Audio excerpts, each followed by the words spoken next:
Welcome back to another episode of Running with Wolves, you guys. I am officially in my new home.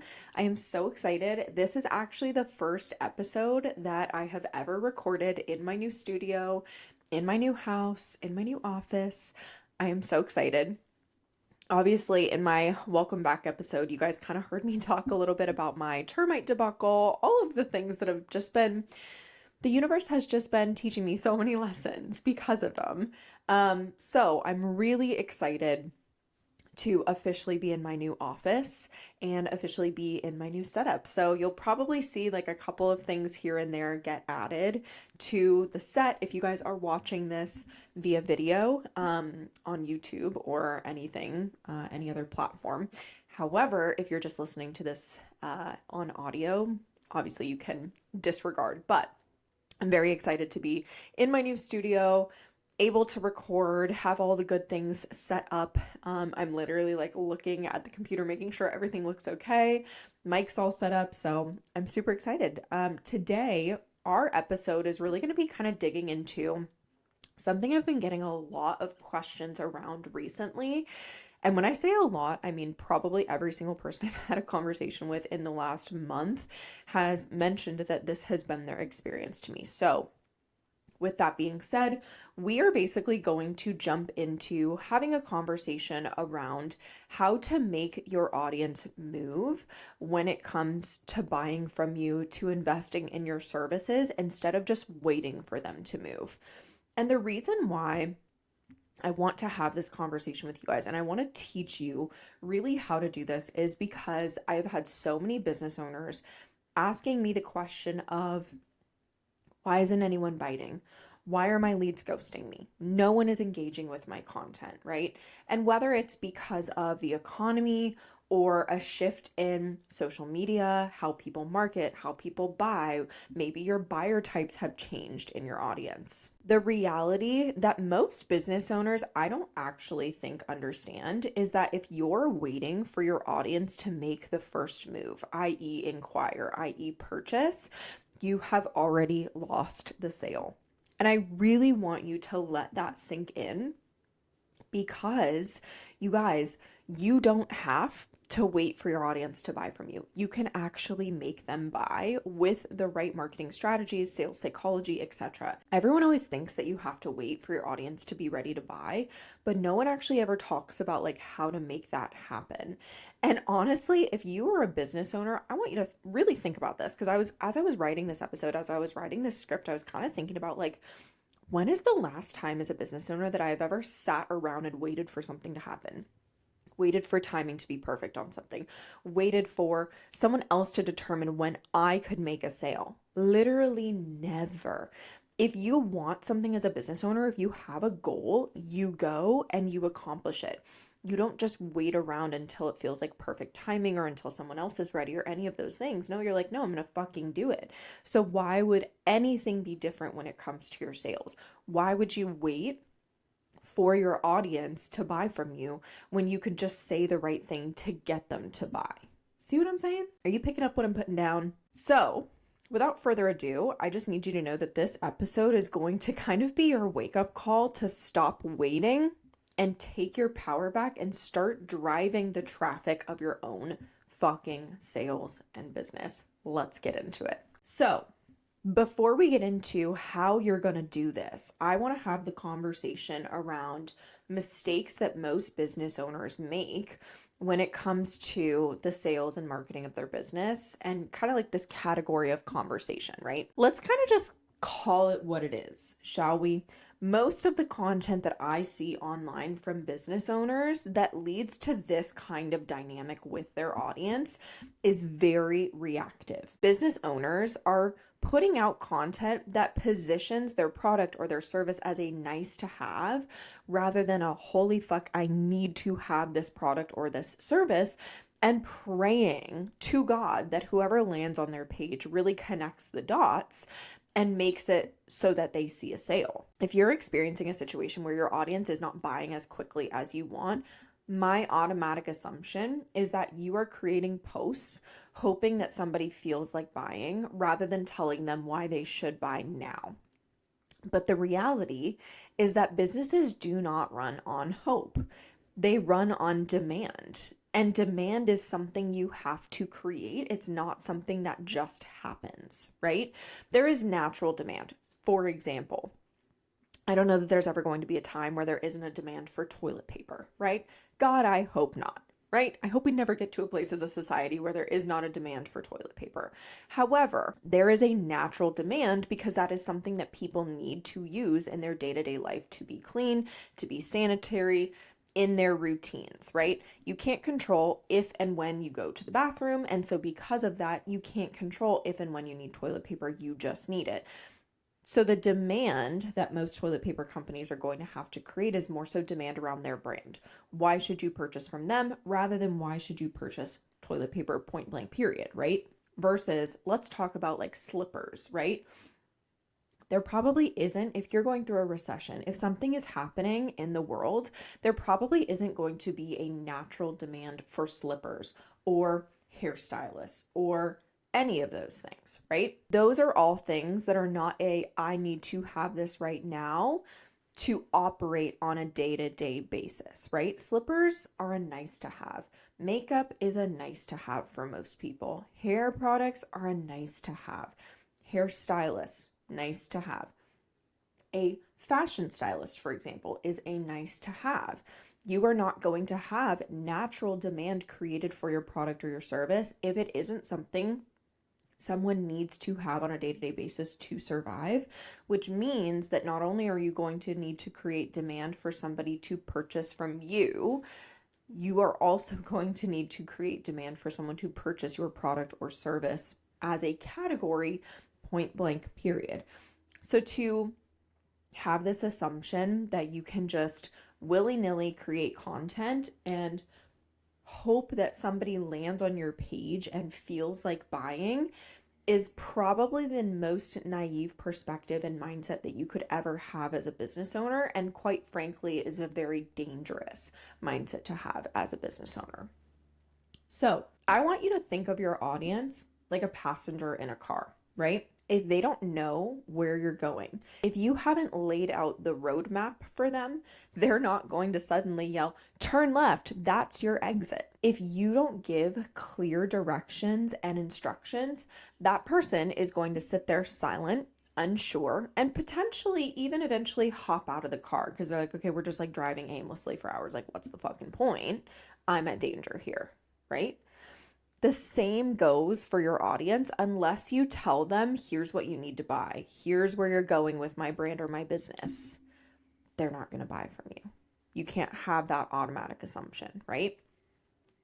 So before we get into kind of talking about the changes you need to make in your marketing and your sales to create that demand, to get people to buy, not just wait for them to buy, I want to talk about the mistakes you're likely making and why they're mistakes. Because before you know what to do, you kind of have to know what not to do, right? So let's talk about mistakes that you're making.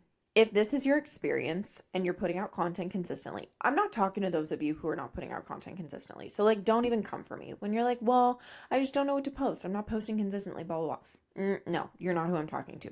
I'm talking to people who are putting out content every single day, but odds are you are only putting out motivational, inspirational, or educational content.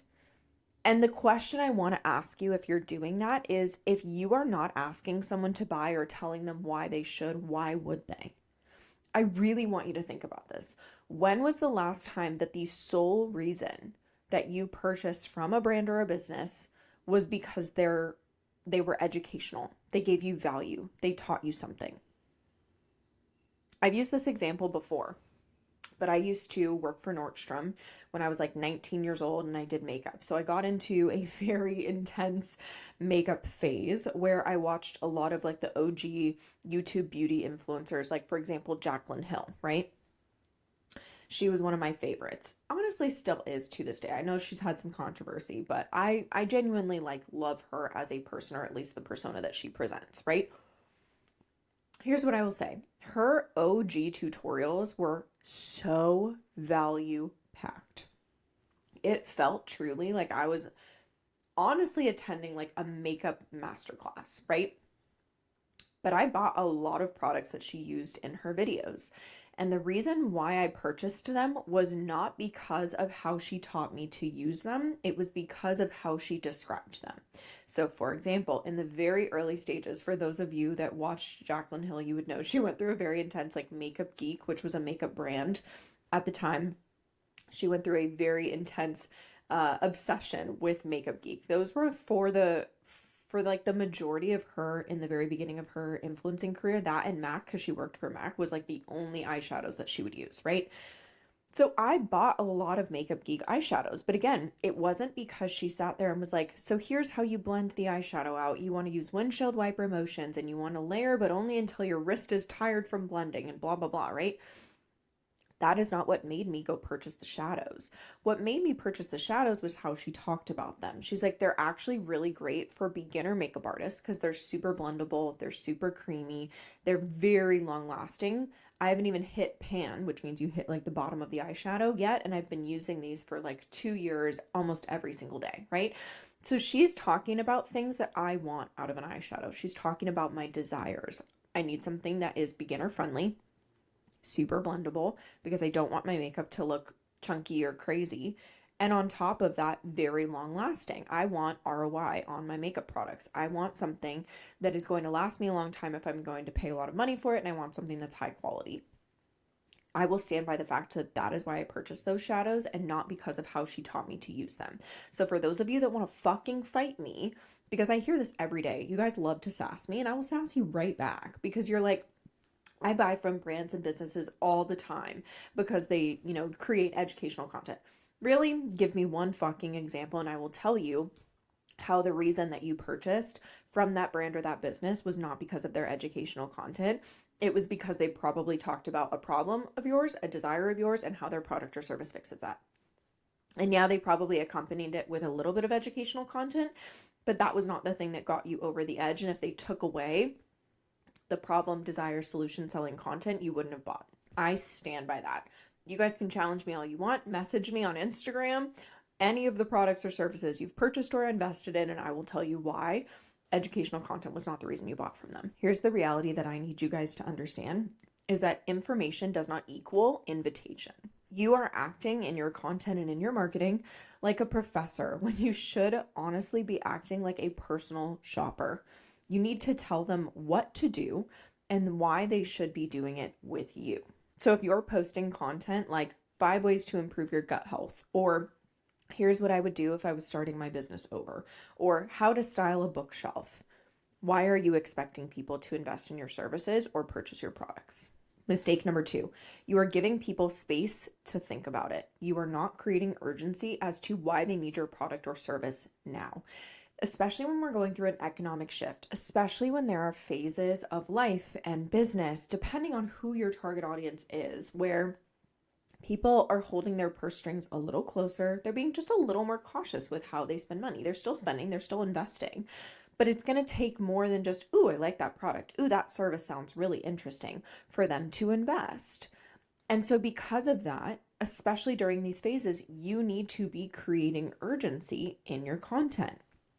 You are giving them too much space because you're afraid of sounding salesy. So your call to actions often sound more like a casual suggestion.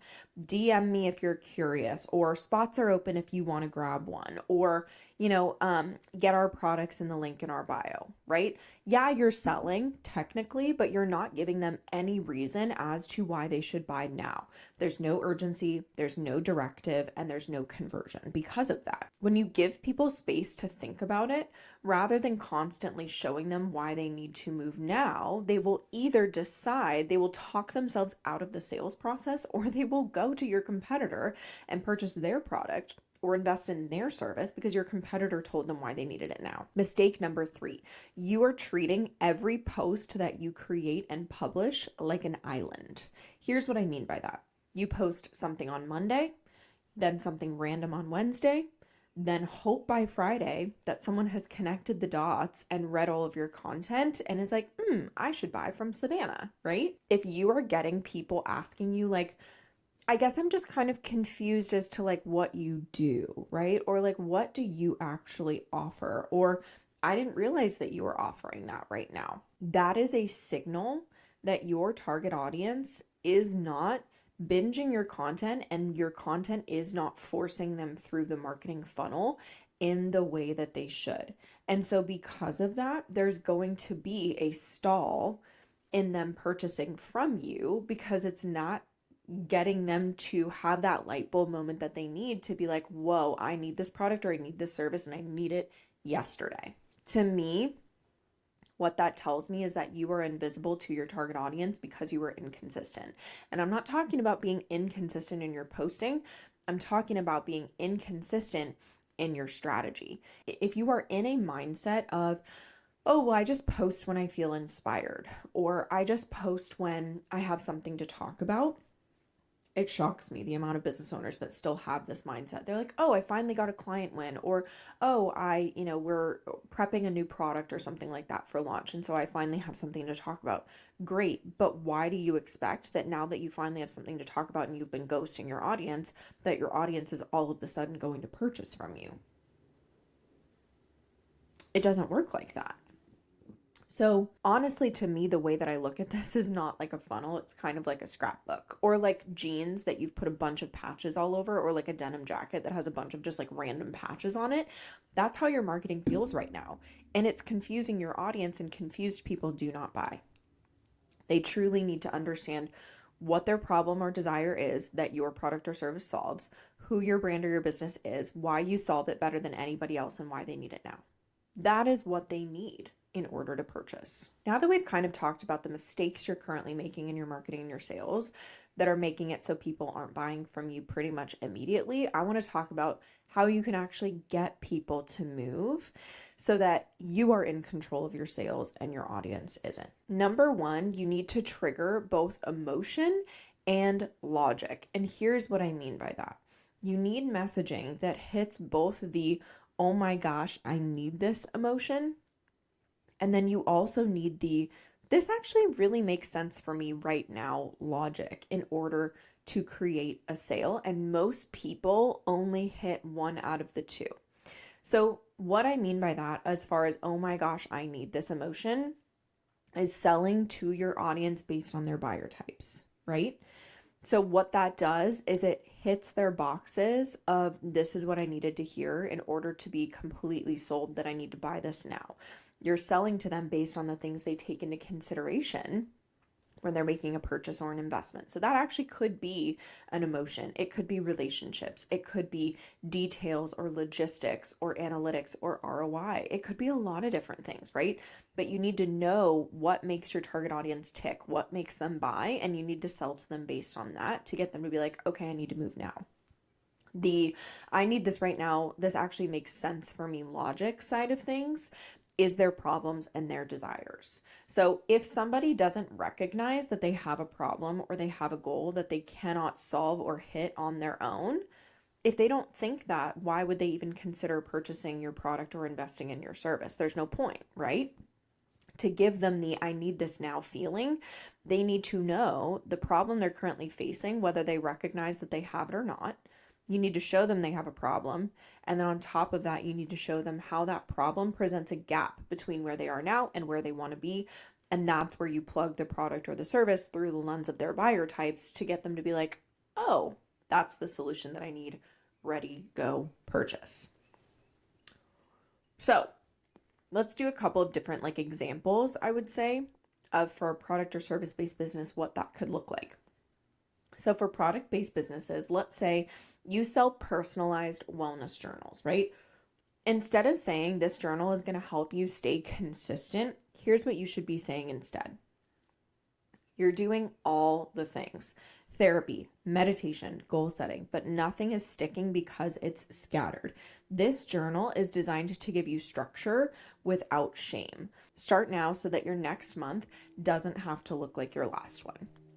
I'm hitting on a problem they have, which is that the reason why they're inconsistent and nothing is sticking as far as personal development goes is because they're scattered all over the place.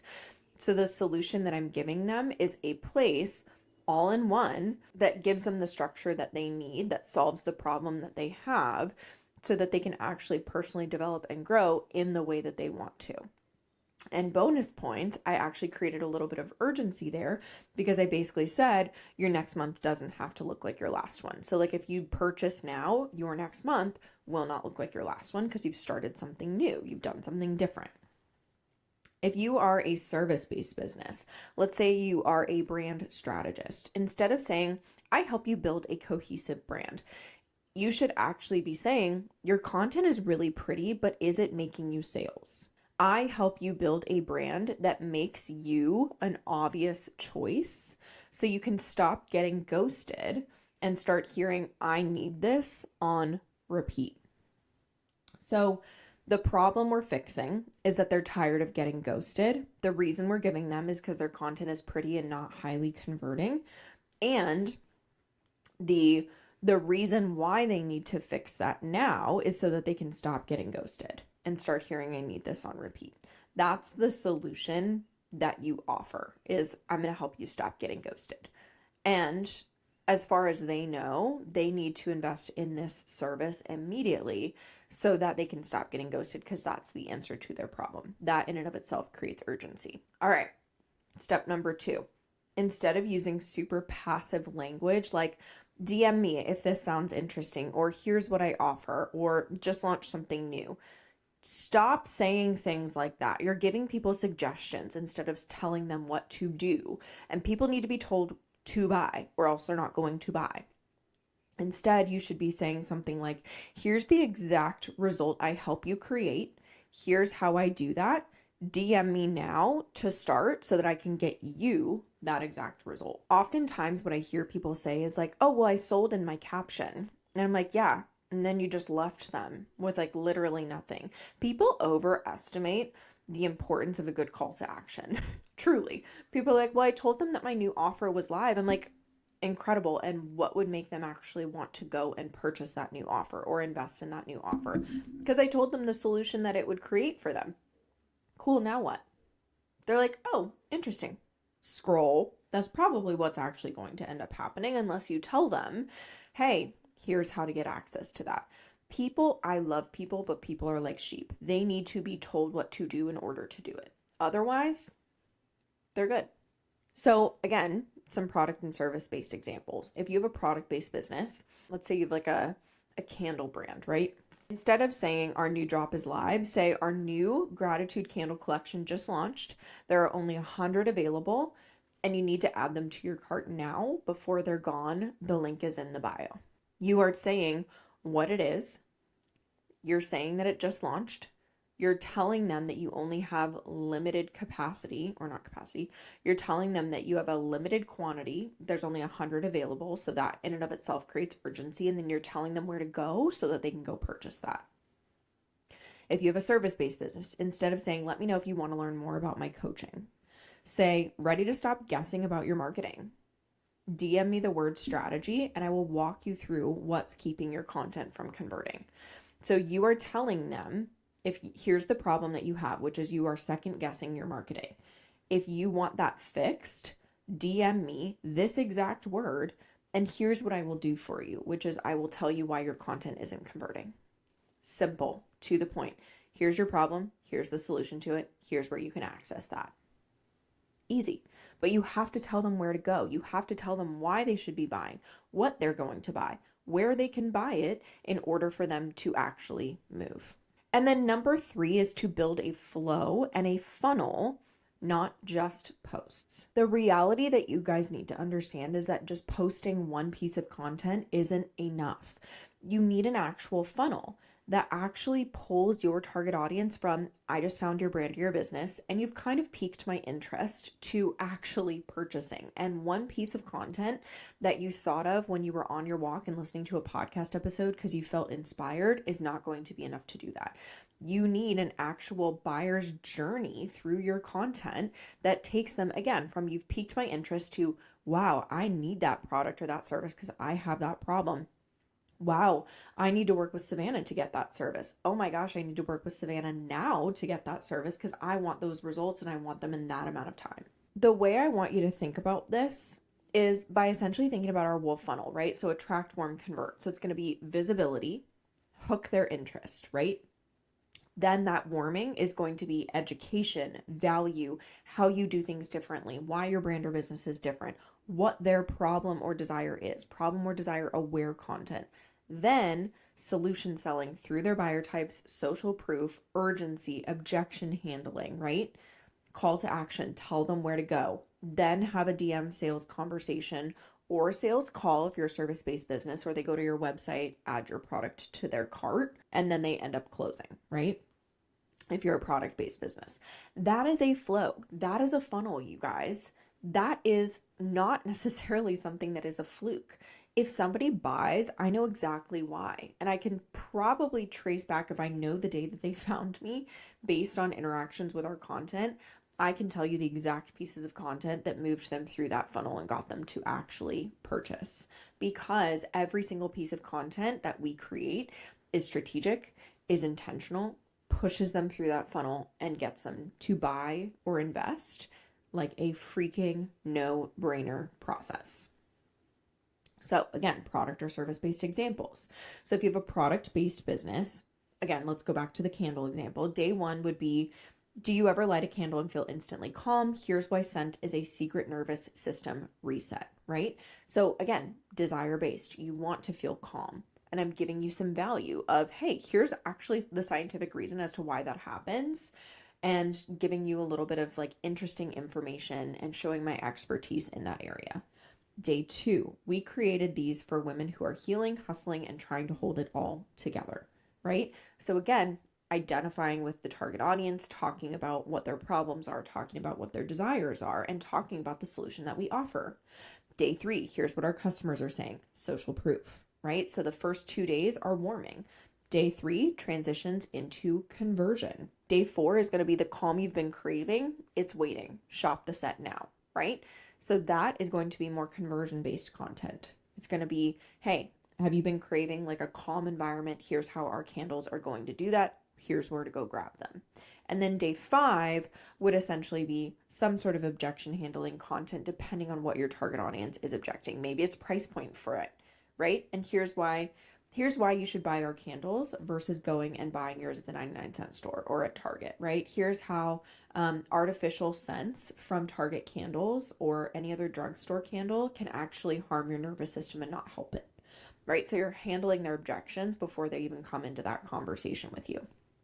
Service-based businesses. So then service-based example. Let's say that you're in marketing, right? Day one, struggling to figure out why your content isn't converting. Again, talking about a problem and giving them a little bit of value. Day two, here are the most common mistakes I see in sales messaging. Same thing. Day three, here's how my client went from 3K months to consistent 20K months using this fix. Starting into that solution selling, social proof. Day four, here's how my approach is different and why it works. Again, talking about that UVP, giving that social proof. Day five, spots for May are open. DM me May for the details. Solution selling, giving them a call to action, giving them urgency, telling them where to go to access that service. That is a flow, and that is how you move somebody from lurking to locking the fuck in and purchasing your product or investing in your service. So, really quick, I want to give you guys an example of what happens if you actually do this properly, right? So, my accelerator client, who is a fashion stylist, about a month ago came to me and was essentially telling me she had been killing it in sales, right? March, fantastic. April, her leads slowed pretty significantly, and so did her sales as a result of that. And so she was like, I feel like I'm doing everything right. I'm posting content. I think I'm following the strategy that we've set, but nothing is happening. The leads I'm getting aren't super qualified, and I'm not actually creating many sales, right? So I basically looked at her marketing and her sales data. I looked at all of her content, and there were a couple key things that she was doing wrong. Number one, she had created no urgency for her clients as to why they should be working with her starting now, right? So she was getting a lot of objections or excuses from people of like, oh, well, my kids are really busy, or, oh, well, I need to spend that money on XYZ. She was getting a lot of objections and not necessarily any like, oh yeah, this is why I need to invest in a stylist now. She was really giving great advice, But the problem was that she wasn't telling people what to do. She was saying, here are the 5 jeans that you should be using in 2025. Here are, the 3 pairs of shoes that if I was searching for XYZ, I would be purchasing, right? She wasn't creating urgency, and there really wasn't a ton of structure as to how she was selling things. And she also wasn't speaking to her target audience's experiences. That was the other thing, was that a lot of her target audience was people that, had already hired an interior decorator. They had done all of these different things. And so they weren't really worried about like the economy or anything like that, because they had some recreational income that they could spend on something like a fashion stylist. And in fact, they already are. They were just a little more affluent, right? And so she was creating all this content about, here's how to still be stylish, if you are on a budget, right?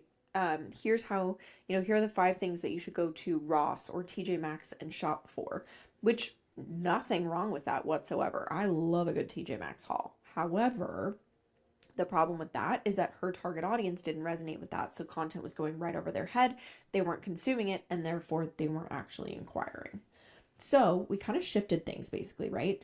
So number one thing that we did was we called out a very specific problem her audience was facing and created urgency around why they needed to fix it now, right? So the biggest thing was that a lot of people were spending a ton of money in other areas of their life to amplify their life, to elevate their life, but they weren't doing that when it came to their fashion, to their style, to how they presented themselves to the world. And a lot of people that she works with are very powerful female business owners, people who are CEOs, COOs, attorneys, right? They're very powerful women, but you would never know that because of how they present themselves, as far as like the forward facing image that they portray, right?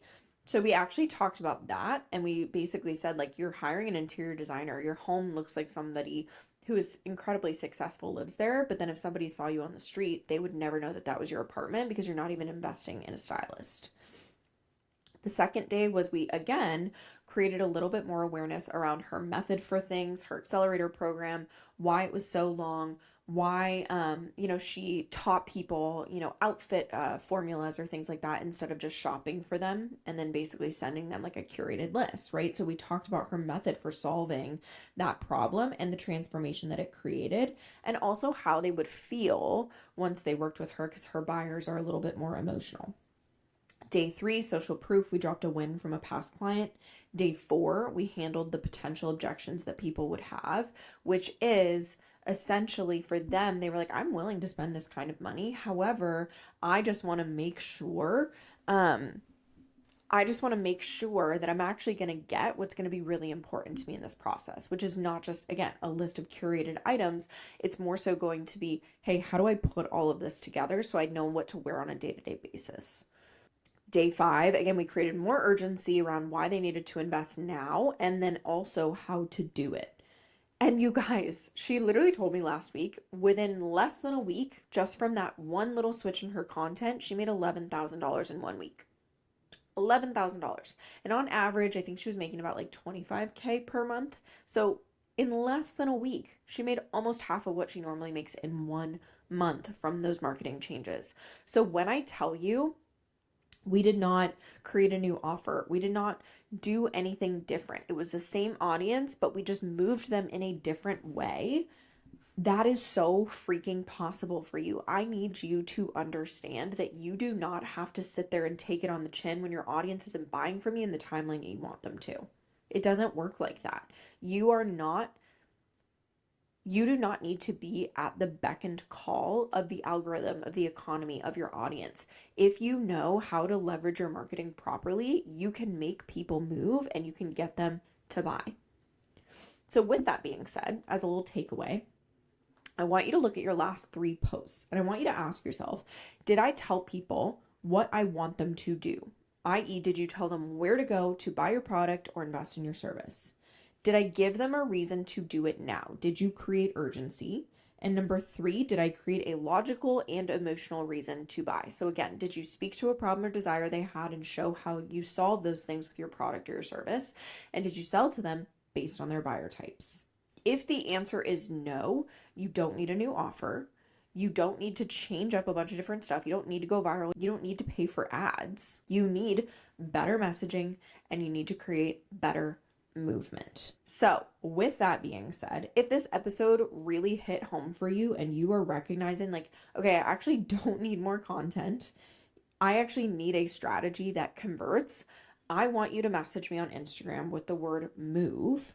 So I know you came from the podcast. I know you listened to this episode. And then I can basically talk you through the content changes that you need to make in order to actually get people to buy from you now instead of just waiting for them to buy. And even if you don't need help with that, I want you to message me one singular thing that you are going to take away from this episode because I really want to understand what is working for you guys, what isn't, what you have questions around. I'm always trying to make this podcast the biggest resource for you guys. And the only way that I can do that is really by hearing from you on what you loved, what you didn't, and the questions that you had. So, as always, I really appreciate you guys listening to this episode and tuning in. If there's anything that you need from me, any questions you have, please message me on Instagram. I love nerding out with you guys about this stuff, and I will see you guys in the next episode. Bye, guys.